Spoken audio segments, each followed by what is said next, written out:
దర్శించయ్యా. ఆశతో వచ్చిన ప్రతి ప్రాణాన్ని తృప్తిపరిచయ్యా. నీ సహాయాన్ని వేడుకుంటున్నావు, నీ శక్తిని వేడుకుంటున్నావు, నీ తోడుని వేడుకుంటున్నావు. నీ అద్భుత కార్యాలు ఇక్కడ జరగాలని వేడుకుంటున్నాము ప్రభువా. ఇక్కడ ఉన్న ప్రతి ఒక్కరిని దర్శించు, విడుదల కావాల్సిన ప్రతి ఒక్కరి విడుదల దయచే. ఆ శక్తితో నీ సన్నిధిలో ఎదురు చూస్తూ వచ్చిన ప్రతి ప్రాణాన్ని తృప్తిపరిచయ్యా. ప్రతి జీవితాన్ని బలపరచు ప్రభా. ప్రతి విషయంలో కావాల్సిన నీ కృప, నీ కనికరము, నీ సహాయం, నీ తోడు, నీ తాకుదలనిచ్చి నీ ఘనమైన నామము హెచ్చించబడినట్లుగా కేవలం నీకే ఘనత రావాలి.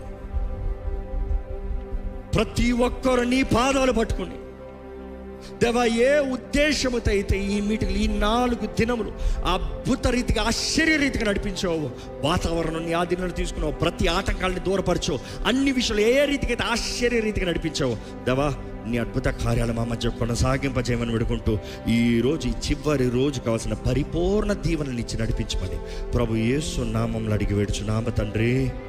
ఆమేన్. బిగ్గరగా ఆమేన్ చెప్తామా అండి?